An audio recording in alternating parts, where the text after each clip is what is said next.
In this video, pag-usapan natin ay paano mo matatrack ng mabuti yung sales mo and about sa sales overview. So, pagpunta mo dito sa store, no, click mo tong dashboard and pupunta ka dito sa ganito itsura. Ngayon, make sure na nandito ka sa sales overview. Now, dito, pwede mong i-filter no, kung ilan yung days na gusto mo makita. So, for example, gusto mo matrack siya per hour 'no, kung gaano karami yung naging sale mo. So, for example, dito sa dashboard na 'to ay 11:00 ng ano, umaga nagkaroon ng $244 kasi depende kung paano mo siya sinet-up 'no, dito naka-dollar siya. Ta's dito puwede mo rin siyang i-filter based naman dun sa product 'no. So, for example, gusto mong ano, makita ano ba yung sale ng product 1, meron ba siya? So, walang sale yung product 1. Pero may sale yung product 2, yung product 3 puwede mo i-check kung meron din siyang sale and yung product 4.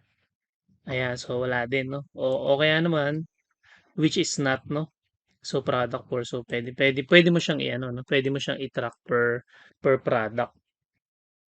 Okay, so dito naman sa top sources sa gilid 'no, gagawin mo lang diyan ay para ma-generate mo lang. So for example ito click natin 'to, YouTube, automatically ma-filter 'to 'no, na YouTube. Ibig sabihin, nagkaroon ka ng sales ng $244 na nanggaling sa YouTube. Ngayon, papaano mo nga ba siya mata-track inside dito sa Cellnomics? So, ang gagawin mo lang, click mo lang 'tong generate link, tapos lalagay mo lang siya dito, let's say Facebook 'no. Tapos, ika-copy mo lang 'to. Puwedeng mag-add ka lang do'n sa URL ng question mark UTM source equals Facebook, puwedeng ilagay mo lang 'yan or para mas madali para sa'yo, click mo lang yung copy. So 'pag okey ka na do'n, let's say mag-run ka ng ads, ayun yung ilalagay mo na ano, na website link. Okay, so gano'n lang siya kasimple. So ngayon meron din tayo dito subscription.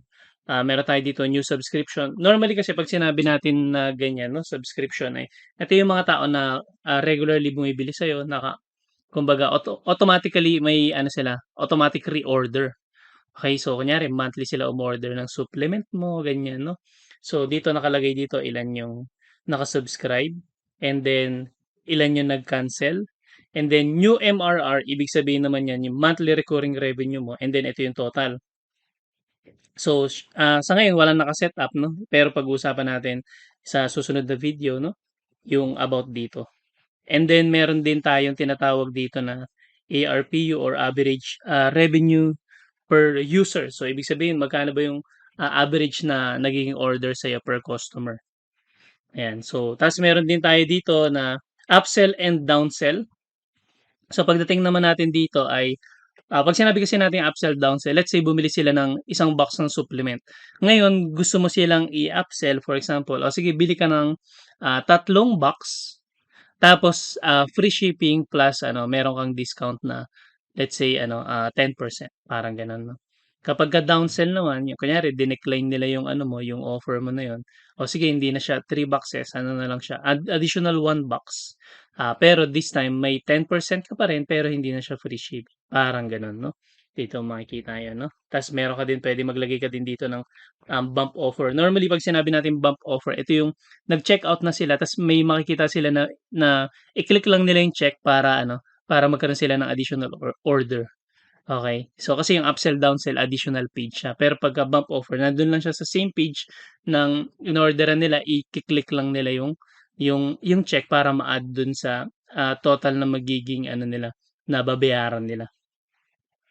Now, meron din tayo dito na top performers. So, dito, ang top performer natin, product 2, 56.1% siya ng kabuuan ng sales, product 3, 43.9%. Maganda to para malaman mo alin ba yung mga products na dapat i-scale mo. Okay? Then top user yung pangalan ng tao 'no. So dito si John. Si John yung, pinakamaraming order 'no. Tapos sources 'yan. So basically 100% ng revenue kasi tinest lang naman natin siya no. 100% ng revenue nanggaling siya sa YouTube source. Okay, so yun gano'n lang kasimple 'no yung pag-track ng sales mo inside, Cellnomics and I hope na marami kang natutunan and see you on our next video training.